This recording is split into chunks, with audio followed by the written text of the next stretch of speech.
Welcome to Momentum Mode. My name is Mike Shannon, and alongside my co-host Corey Farringle, we'll be joined by Arnav Dalmia, the founder and CEO of Cubii, which sold for north of $100 million recently after struggling to earn early seed stage capital over a decade prior. We'll unpack everything that happened in that story and how they evolved to find a very strong niche. But before we get into that, I'd like to thank our sponsor, Kilpatrick Townsend in Stockton, an innovation-focused law firm that has offices across the country. Corey and I have both worked with them for over 10 years. They focus on everything from early stage funding rounds to large scale M&A and everything legal in between. I'd also like to thank Corey's ad tech focused venture capital firm, Aperium, and my own company, Improve. We're focused on building the operating system for RIAs, independent financial advisors. Let's get into it.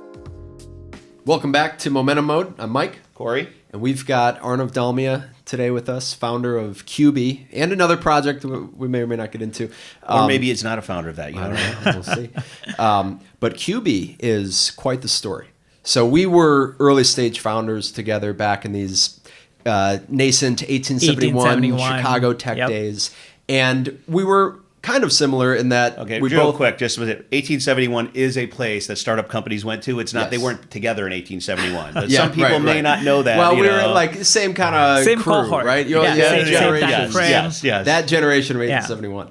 But the Cubii story, which you'll give us more color on, but the headline that comes to my mind is really nifty product. Like I remember the Kickstarter campaign, and I remember me thinking, oh wow, I'll sit at my desk and pedal. Trouble raising funds, similar to me, early days.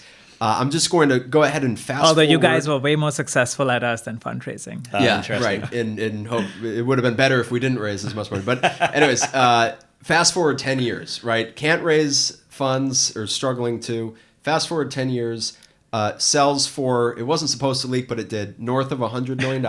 The investors who did come in all 25x'd. And let's just pause there. Let's unpack. What did everybody get wrong about Cubii? There's a little. So first, the product. Start with what the product is. Right. And then Tell go. us what it is. And you see the envy in Mike's face, right? You see it at 25x. I mean, well, we all learn from our mistakes. The envy is in Corey's face because he invested in my company and didn't 25x. Well, I wish we'd known each other. But. So Cubii, for those of you who don't know, Cubii is a fitness company that focuses on seniors and older adults. So we design exercise equipment for that population. But when Cubii started off, it was something completely different. It was actually designing exercise products for people in the office. And in our story, I'll talk about like a few key decisions that we made that really changed the trajectory of the company. And one of them was switching from people in the office to seniors. So to Mike's point, had a really hard time raising money. Kind of recent college grads from the University of Chicago. The first thing that you think about when you launch a company is, I have to raise, because that's the only thing you're reading about in TechCrunch, and that's the only news that gets covered. You don't think about the old school way of building a business by bootstrapping it.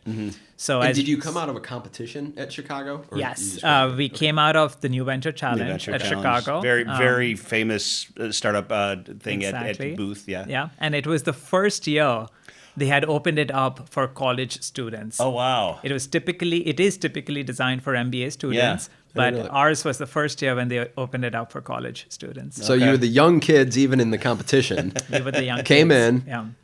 Now, tell us about the mentality of you thought you had to go raise the capital. It wasn't working. Like, what's happening? We thought that's what you do. You want to start a company, you got to raise capital. Like, just go out to investors and raise capital. Got a bunch of no's very quickly, and kind of don't blame those investors because I don't think we knew at the time what we were doing. We were just trying to really kind of piece this thing together. But really, the odds were stacked against us in many ways. Immigrants new to the U.S., still gaining cultural familiarity, first-time founders, recent college grads with no real, quote-unquote, real working experience, trying to build a hardware company, trying to build a consumer company, and that too in Chicago. And that's a pretty uncommon, right? Hardware, it's harder to get funding for consumer, much harder to get funding for. So like take those two, forget even the other elements you get hard, then you layer the other ones on. Yeah, you had to find the perfect investors. Yes, exactly. And why a desk pedal? How do you even come to that idea as a college student? Honestly, this business was never meant to be a business. We call ourselves accidental entrepreneurs because we stumbled upon it. And how did we stumble upon it? I was commuting to the suburbs to Hoffman Estates, spending an hour and a half each way from the city. Yeah. And took me about an hour and a half on the Blue Line each way, so 3 hours in total. And by the time I came back home, I was too lazy to go to the gym. I was too lazy to exercise.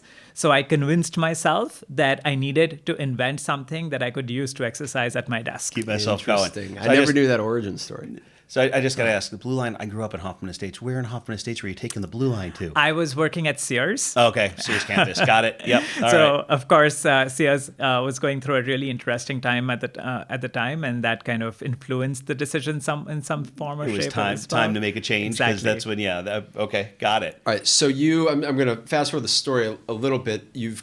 I remember thinking this is a really cool, sit at my desk, exercise gadget, widget, toy, whatever. Correct. And you were not an elderly person. You were not a senior, but you discovered that market and a more premium kind of version of the product to serve that market. Right. So how did that iteration come about? Great question. So we first launched or created the product to solve our own pain point, right? To help us stay more active at work. Went through Kickstarter, became one of Chicago's most funded crowdfunding campaigns, and built the product, launched it. I think one of the best decisions that we made was every Cubii box that we shipped had my personal direct phone number in it. Really? Really? Yeah. How many calls did you get? That is gutsy. Boy, the entire podcast we can take up for how many calls we got. Wow. But that was one of the single best decisions we made. Really? We listened to one of our mentors who said, Arnav, just put your phone number in the box and you'll be amazed by the number of people who reach out to you and give you feedback. So we did that. We put our phone number, and then we had a prepaid postcard in every box.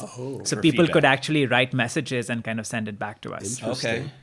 So as CEO, in between fundraising, building the team, I used to get these phone calls from customers about how they were using the product. And for a long time, I wondered, why am I getting these calls from older people? Maybe they're the ones without jobs, have a lot of time. Because you were designing it for desk. Exactly. Yeah. And it took me maybe 2 years to accept that I was wrong in the first place. And I was trying to sell a vitamin to people in the workplace, but to seniors and older adults, this was a painkiller. Interesting. So you found you had something that would work in one market, but the pain was more acute somewhere else. Absolutely. And therefore that became the new target market. That became the target market. And And I think you wouldn't have discovered that. I always start with this learning machine concept. You wouldn't have discovered it if you didn't put your phone number in the box and perhaps the postcard. You set yourself up to be learning things you weren't anticipating to learn. Absolutely. All right. So two different things. One, how do you get the rest of management to see that? And two, did you have a board at that point, and did you have to convince investors to come along to a different market? Interestingly, I think our board actually saw it before us. Ooh. And when I say board, we didn't have a really formal board because we had never raised any real money. We had a couple of advisors who I would constantly call upon for advice. And I think they saw it before us. And I remember one of our advisors, Mark Ackler, who you both know very well, he suggested selling the product on late night television. And I remember just kind of scoffing at that. I said, Mark, recent university. Like the come on, like you really want us Yeah. to go onto late night television and sell this thing. You're like, no, Arnav, I think this would do really, really well. We Like infomercial. That's what I'm infomercial. Okay. Yeah. We scoffed, we laughed at it, and we said, no, we're not doing that. That said, I think even for us, it took us 2 years to accept that we got it wrong in the first place, and then to overcome that, because as founders, this is your baby. You're thinking about this day in, day out. You're like, how could I be wrong? But accepting that, and I think the team was kind of seeing it as well. Like we all signs were kind of pointing towards that, and once we accepted it, then it kind of became a rocket ship. Well, and there's something here about I'm going to say this wrong no matter how I say it, boring being good, Right. in that I can't imagine 23, 24-year-old recent college grads thinking, I'm going to get excited about the senior Seniors. marketplace. We're going to go to this retirement home and put a lightweight exercise machine. Yeah. This is not what 23-year-olds are thinking about. But you said it took you 2 years to get there, but when you did get there, I got this question from a college student recently. The passion matched with the strategy. Like, did you feel bored going into this market, or was there a passion there? No, I was actually really energized. Okay. Because we were solving, number one, a real pain point, and number two, actually impacting the lives of hundreds Totally. and close to millions of people by the end of Cubii. Well, by the time we sold the company. At probably a deeper health level. At a than what deeper I'm health letting level, on to. exactly. Yeah. And we always kind of argued and joked about this, that it's crazy to think that no other fitness company saw this opportunity, because everyone's so focused on younger, healthier, more active people that you forgot about like people on the other end of the spectrum who really need to exercise and Right. really need to keep moving. Well, there's something in consumer goods in general where you're taught you've got to go younger, because the older someone is, the more they've made up their mind. They don't buy Right. new things. They don't try new things. So unless Tide is already their brand, at 50 years old, they're not a target market anymore. I mean, it's Correct. changed a lot, but back Yeah. then, very much, right? Yeah. So go through the process of convincing or converting the company now. So what had to change in the company once you decided, hey, wait a minute, the pain is bigger over here? Yeah. Like, And was it a company, or was it you and a co-founder? right, What's the yeah, that's staff? yeah. So at that point, so this is 2017, 2018, we had about 7 to 8 employees, including 3 co-founders. Okay. So we had started to bring on some folks, but we weren't still a fully grown large business yet. Smart. Yes. Again, smart, but also a result of constraints. Not a lot of fun. Yes, yes. So in a way, we were forced to be scrappy. Yeah. Actually, the conversation was pretty easy with the team, because we were trying to do too much at the same time. Yep. We were trying to sell direct to consumer to anybody who we could. We were trying to sell this into offices Yep. to people at their desk. And we were starting to discover this new target market of seniors and senior living homes and stuff. So in a way, we were spreading ourselves too thin. We were 6 Right. people trying to sell across 3 different channels to 3 different customers. Right. So when I made the decision to say we're going to focus on seniors, it actually, everybody was relieved that, okay, we have a singular focus now. Yeah. And at that stage, would have been the perfect Shark Tank episode. You should have Yeah. had my slot. I mean, what were those basic economics? What was it costing you to build the thing? How much are you selling it for? Like, was Yeah. the core model working? I won't get into specific numbers, but high level, I would say we were very profitable. Yeah, okay. With every product that we were selling. Amazing. With the first sale that we were selling, like the first product that we were selling, we were making money. And that was, again, a result of the constraints that we had. We did not have access to a lot of capital. Yeah, but it also so makes you- that pivot decision or iteration decision Well, tougher. and If this it was already feels- profitable in the thing that you were going to move away from, it's tougher to make that. But Right. but there's an interesting element here. This doesn't sound like a pivot. It sounds like a redirection of the same product to a different market. Absolutely. Which is a big difference in terms of the internal investment, because your change was around the Correct. marketing, the positioning, Positioning, and such, the right? customer segments. So you didn't have to redesign the product. No. That's we did not. that's a huge No, I benefit, agree. right? I agree. But you found product market fit. Exactly. That's Yeah. basically what it was. We found product market fit. Right. Which, again, we were trying to just like fit a square peg in a round hole before Yep. that. Yep. And once we found product market fit, everything just seemed to fit a lot more smoothly. So the big change then was marketing and messaging? Marketing, messaging, the channels as well. Right. Instead of trying to sell this on Facebook to a 20-something-year-old, we started doing infomercials. Going back to Mark Ackler, Oh, that's that's exactly awesome. So you what did we the did. infomercial. Yes. Late night TV? We did do late night TV. That's were you, amazing. Were you in front of the camera? Or you No, hired an no. actor? I wish I had a camera face, but no, unfortunately not. No, but we did late night TV. We did home shopping networks such as QVC, HSN. Yeah. Those were extremely successful for us. Really? Yes. But it was because it's where your market was shopping. It's exactly where our market was shopping. So then you're a bunch of younger people. How did you start figuring out, where do I find this older audience? Like, did you bring in a consultant? Did you just keep testing? How Call your did you find grandmother? them? Yeah. No, we did not have the money to, again, go to Okay. consultants and stuff. So we literally went to the main stakeholder, our consumer. We had access, at this point, we had access to thousands and thousands of consumers who absolutely loved our product. They were retired, probably had more time. They were willing to spend a ton of time with us, have like hour-long phone conversations without any pay. We said, let's just go directly to them, figure out what their lifestyle looks like. Where are they buying products? What are they seeing on television? So do you take the whole executive team or team, 6 people? I say executive team because it's 6 people. Do you take the whole company and say, everybody get on the phones? We're going to spend the next week just talking to people. We kind of mandated at one point that every person who joins the company needs to be on the phone, at least talking to a handful of customers. That makes perfect sense. Yeah. All right, so you've got customer discovery and listening at the core of the company DNA. You find a niche segment that otherwise 23, 24-year-olds wouldn't have found. It happened organically. Fast forward, company's successful, north of $100 million exit, private equity group. He keeps saying that number, you notice? Hey, celebrate it. Exactly. Private equity group buys it. Do they keep to the same strategy? Do they evolve? Like what happens from there? Couple of things start happening. I would say overall strategy does not change very much. We still want to continue focusing on seniors. Seniors are sexy, or that market segment starts to become sexy. No, right? it is, yeah. As the money ages, the money becomes attractive. Exactly. So we still want to stay focused on the same segment, but we start to think about, okay, how do we go broad and how do we grow fast? Mm-hmm. So there are 2 things that happen. One, we start to think about, okay, we're selling the product for, let's just say average price $250, $300. If we sell it for $199, can we sell more? Maybe, maybe not. Mm-hmm. Well, what about $149? Maybe we can sell even more and make this a mass product. So I think that's one of the directions in which the company starts to go. The other thing we start to do is we start to say, you know what? A single product is not enough. We got to expand. Sure. But product development takes time. Mm-hmm. And with private equity, unfortunately, the hold cycles are not very long. Right. So you don't have that much time. So you start to kind of pick up a bunch of products that might already exist in the market and might be a bit Me Too products. Yep. Other exercise products, I assume. Correct. Without much innovation. Okay.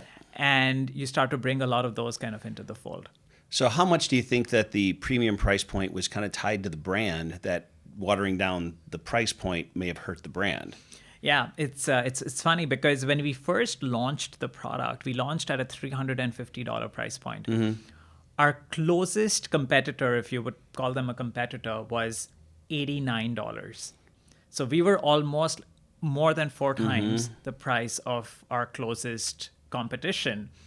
And I think that's one of the pushbacks that we got from our investors when we were trying to raise, like, who is going to pay 4 times for a product which is maybe 20% better than kind of the next best alternative? And my response to them was, I don't know who's going to pay for it. All I can tell you is I need to sell it at that price point in order to make some money. Mm-hmm. And growing up in India, growing up and learning business the old school way, that's all I knew. Like, revenue minus cost is profit. Yeah. And I wanted to make money with every sale that I was making. So we started off really high, and that naturally lended itself for us becoming a premium brand. I don't think we woke up and said, we want to be a premium brand for seniors. Because I was trying to make the numbers work, it naturally ended up becoming a premium company. But there's something in a consumer perception, if you go back to my marketing textbooks, right, where if you're 89 is the other price point, you're 120, it looks like you're just a little expensive. When you're 350, it's like, oh, there's something special here. So it's almost like if you're going to be higher. But you know what? I don't think we realized that. Okay. I think that was more through lived experience that we learned what you just said. But for me, I was solving more of a unit economics problem, wanted to make money on my first sale.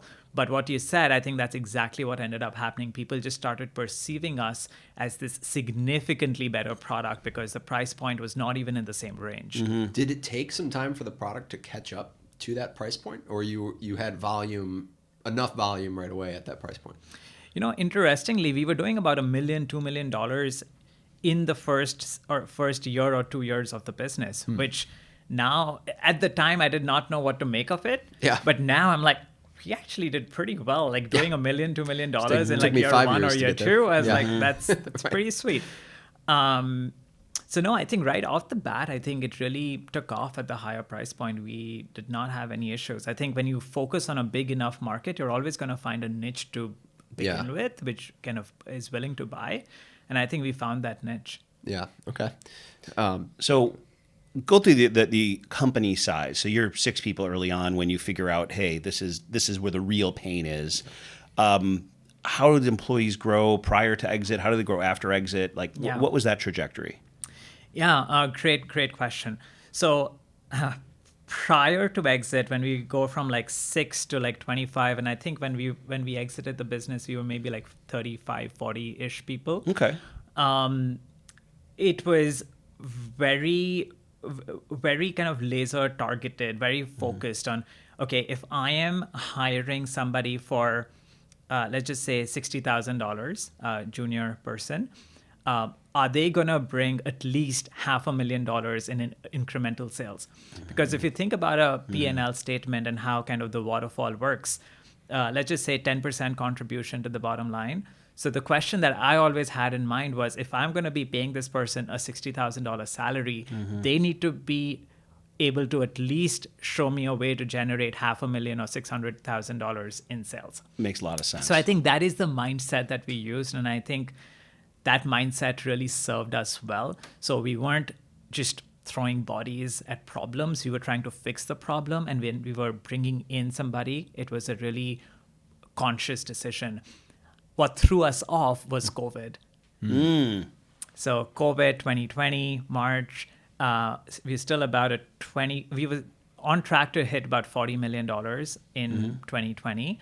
I would have thought you said the great tailwinds behind us were related to COVID. Definitely. So the tailwinds were related to COVID, and then things got accelerated. So we went from 40 and we ended the year with like 65, 70-ish. You said what threw us off was COVID. So I thought this was going sideways. What threw us off was our hiring plan. Right. Because now we started to be like, we were growing too fast. Got it. And we started to throw bodies at problems versus kind of going to fix the problems. Got it. So at that time, what ended up happening was, instead of being very thoughtful and strategic about our hiring choices, whenever we would run into an issue, we would think, okay, we got to hire somebody to fix that. And very quickly, the team size ballooned from 35, 50 at the time to like 60, 65 in less than a year. Yep. And so you almost had a culture that came out of necessity a bit in terms of the focus and being sure you got the return on people and the pricing such that it was profitable, because you didn't. But then all of a sudden success makes you drop what may not have been intentional in the culture, but it had developed. Correct. Was there a point when you realized, hey, we've changed the culture and those elements were good? Because most founders are like, man, if I had money, I'd love to do all that. But you had done really well without. Like, when did you see, I got to grab this problem? It's a great question. I think a couple of things were happening at the time. Number one, COVID had really kind of accelerated the pace at which we were growing. So more revenue, more problems, more channels, more problems. And at the same time, we had new ownership in the business as well. So that kind of threw the company off a little bit as well. So when we started to bring on people, there wasn't this period of kind of training them for them to understand what our culture is, what we stand for, who the customer is. And I think if I could go back and I could change something and do something differently, it would be that. Not hiring so quickly, making sure that if I hired someone, I would have enough time to like train and onboard them and give them some chance to understand the culture before saying, oh, welcome to the company, and then giving them two more new hires underneath them. I tell you, it's one of the things companies don't invest enough in training their team and bringing them up to speed, and having a day orientation or whatever isn't enough. I joined a company that had a full-time trainer on staff, and it was only a couple 100-person company. And at first I was like, well, there's a cost cut. And then I saw this woman and what she was doing in the organization. I was like, oh no, that is a really important role. And I just think companies don't invest in it enough. No, and I think very often we're quick to blame the employee that this person is not a good person before taking a step back to think, okay, what did we do to help them be successful at their job? Yep. Well, and what you're saying, was it time to make that hire? Correct. yet. Yes. Because if it wasn't time to hire yet, then if you Yes. add an L&D component, you're just adding the cost to the cost. That's right. So you advise plenty of startup founders now. What are some of the nuggets coming out? I mean, you just gave us one. Be more cautious of and maybe more patient on the first hire or as you ramp up hiring. What are other, hey, second time around, here's my crystal ball of wisdom nuggets that I'd share? Definitely customer listening. Mm-hmm. I think we undermine the power of consumers. Far too often you build a product and you've never spoken to a single consumer. The third thing I tell founders is love the problem, not the solution. And I think this is not how we built the company, but if I wanted to do this all over again, I would fall in love with the problem and not the solution. As founders, we tend to fall in love with the solution. Mm-hmm. Because it was our idea. It's our idea. I designed it. Yeah. Ideas are sexy, problems are not. Yeah. Right. So, all right, listening, fall in love with the problem, which you can only do if you listen. Yeah, exactly. So if you were starting something new today, like what do you do different about those first years? What's your different approach? Being really scrappy up front. I think I would go back and kind of echo that. I think the first time around, it happened out of necessity. And you were annoyed by it at the time, right? I was annoyed by it at the time, but honestly, it was one of the best decisions, trying to be as lean and scrappy as possible. And then not kind of really raising serious money until you find product market fit. So I would definitely kind of go back and do that again. Kind of obsessing myself over the problem. Finding early customers to give feedback on the product development process, kind of making them be a part of the product development process. Yeah, extended product team. What do you look for in partners in a second? Like who are you going to work with? What do you need on board? It's a fluff word right now, but culture. Funny thing is, when we were building Cubii, we did not even know what culture meant. I think towards the end of the company, we started to realize, culture is the way you do things, how you show up. And, it's a really important intangible. I always had a saying that you can teach the person skills, but you can never teach somebody culture. It's just how you show up and who you are. And I think it's really important to find that cultural alignment up front. So I would focus highly on culture. And then building a team that complements each other, because very often founders find other people just like them because they're friends or they get along.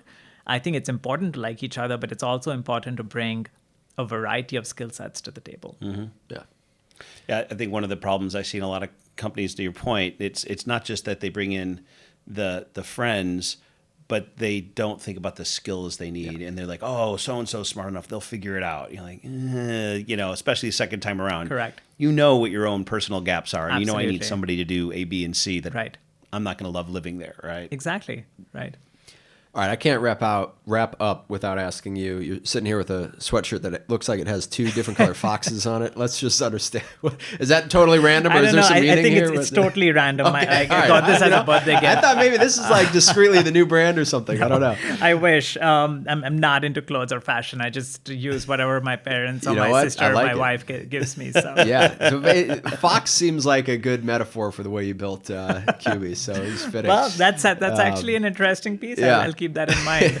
All right, Arnav, founder, CEO of Cubii, thanks for joining us today. Great. Thanks, Thank you. Mike. Corey, appreciate you guys.